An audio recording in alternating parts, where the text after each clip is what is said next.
ನೀವು ದರ್ಶನ್ ಅವ್ರ ಜೊತೆ 2 ಸಿನಿಮಾ ಮಾಡ್ತೀರಿ, ಒಂದು ಲಾಲಿ ಹಾಡು ಮತ್ತೊಂದು ಭಗವಾನ್.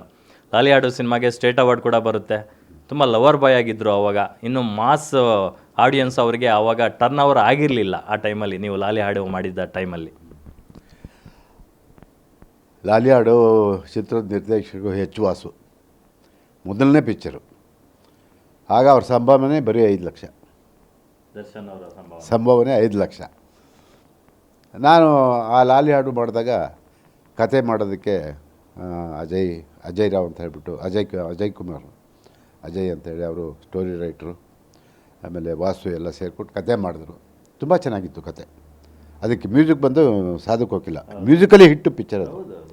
ಮ್ಯೂಸಿಕಲ್ ಬ್ಯಾಕ್ಗ್ರೌಂಡಲ್ಲೇ ಆ ಚಿತ್ರ ಮಾಡಿದ್ದು. ಆ ಚಿತ್ರದಲ್ಲಿ ನಮ್ಮ ದರ್ಶನ ನೋಡ್ಬೇಕು ನೀವು, ಹೆಂಗೆ ಕಾಣ್ತಾನೆ ಅಂತ ಹೇಳಿದ್ರೆ ಮುಗ್ಧತೆ. ಆ ಮುಖ ನೋಡ್ತಾ ಇದ್ದರೆ ಎಲ್ಲೋ ಒಂದು ಕಡೆ ಎಲ್ಲ ಯಾರಿಗೇ ಆಗಲಿ, ನನಗೇ ಆಗಲಿ ಅಷ್ಟು ಖುಷಿ ಆಗ್ತಾಯಿತ್ತು. ಇನ್ನು ಬೇರೆಯವ್ರಿಗೆ ಹೆಂಗೆ ಖುಷಿ ಆಗೋದು. ಒಬ್ಬ ಹುಡುಗ, ಅದಕ್ಕೆ ರಾಜ್ಯ ಪ್ರಶಸ್ತಿ ಬಂತು ದರ್ಶನ್ ಪಿಕ್ಚರ್ಗೆ, ರಾಜ್ಯ ಪ್ರಶಸ್ತಿ. ಆವಾಗ ಒಂದು ಪಿಕ್ಚರು 4ನೇ ಪಿಕ್ಚರು 5ನೇ ಪಿಕ್ಚರು ಇರಬೇಕು ಅಷ್ಟೇ. ಅದಾದಮೇಲೆ ಭಗವಾನ್ ಮಾಡಿದೆ. ಭಗವಾನು ಕಮರ್ಷಿಯಲಿ ಸೂಪರ್ ಹಿಟ್ಟು. ಭಗವಾನಲ್ಲಿ ಎಷ್ಟು ರೆಮ್ಯುನರೇಷನ್ ಕೊಟ್ಟಿದ್ರಿ ಸರ್ ದರ್ಶನ್ ಅವ್ರಿಗೆ ಆವಾಗ? ನೋಡಿ, ಒಂದು ವರ್ಷದ ಗ್ಯಾಪಲ್ಲಿ ಲಾಲಿ ಹಾಡು ಮಾಡಿದಾಗ 5 ಲಕ್ಷ, ಈ ಒಂದು ಭಗವಾನ್ ಮಾಡಿದಾಗ 13 ಲಕ್ಷ. ಭಗವಾನ್ ಹಿಟ್ಟಾದ ಮೇಲೆ 20 ಲಕ್ಷ ಮಾಡಿಕೊಂಡ್ರು. ಕ್ರೆಡಿಟ್ ನನಗೆ ತಾನೆ, ನನಗೆ ಖುಷಿ ಅಲ್ವಾ. ಇಷ್ಟುದ್ದು ಹುಡುಗನ ನೋಡಿ ಇವತ್ತು ಈ ಮಟ್ಟಕ್ಕೆ ಬೆಳೀತಾವನೆ ಅಂತ ಹೇಳ್ಬಿಟ್ಟು ಬೆಳೆದ. ಆದರೆ ಒಂದು ಸರ್ ಕಷ್ಟಪಟ್ಟು ಬಂದ. ಯಾಕೆ ಹಿಂಗಾದ? ಕಷ್ಟಪಟ್ಟವರು ಆ ಕಷ್ಟ ಎಲ್ಲ ನೆನೆಸ್ಕೋಬೇಕಲ್ಲ.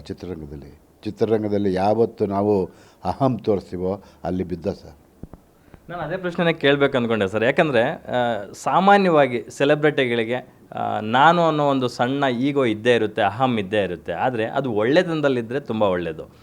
ಅದನ್ನು ಬೇರೆ ಬೇರೆ ಥರ ಬಳಸ್ಕೊಂಡು ಬೇರೆ ಬೇರೆ ಮಾರ್ಗಗಳನ್ನು ಅನುಸರಿಸಿದಾಗ ಈ ಥರದ ಒಂದು ಪ್ರಪಾತಗಳಲ್ಲಿ ಸಿಲುಕ್ಕೊಂತಾರೆ. ಯಾಕಂದರೆ ಒಬ್ಬ ಸ್ಟಾರ್ ಆಗಿ ಬೆಳೆದಂತಹ ಕಲಾವಿದ ಸಾರ್ವಜನಿಕ ವಲಯದಲ್ಲಿ ತುಂಬ ಸೂಕ್ಷ್ಮವಾಗಿರಬೇಕಾಗುತ್ತೆ, ತುಂಬ ಜಾಗರೂಕವಾಗಿರಬೇಕಾಗುತ್ತೆ. ಯಾಕಂದರೆ ತನ್ನನ್ನು ಲಕ್ಷಾಂತರ ಮಂದಿ, ಕೋಟ್ಯಾಂತರ ಮಂದಿ ಅಬ್ಸರ್ವ್ ಮಾಡ್ತಾ ಇರ್ತಾರೆ, ಅನುಸರಿಸ್ತಾರೆ, ಪಾಲಿಸ್ತಾರೆ.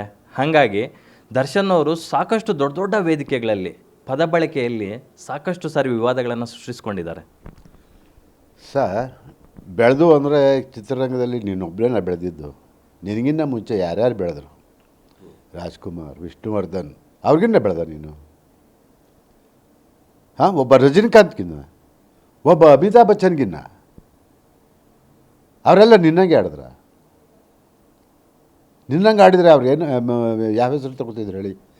ಇವತ್ತು ಇಡೀ ಕರ್ನಾಟಕದ ಕನ್ನಡಿಗರ ಹೃದಯದಲ್ಲಿ ರಾಜ್ಕುಮಾರ್ ಅವರು ಶ್ರೀಮಂತವಾಗಿ ಉಳಿದೋಗಿದ್ದಾರೆ. ಯಾಕೆ ಹೇಳಿ? ಅವ್ರು ಮಾಡಿದಂಥ ಕೆಲಸ, ಅವ್ರು ನಡ್ಕೊಂಡಂಥ ದಾರಿ, ಆ ಸನ್ನಡತೆ, ಹಿರಿಯರಿಗೆ ಕಿರಿಯರಿಗೆ ಗೌರವ ಯಾವ ರೀತಿ ಕೊಡ್ತಾಯಿದ್ರು.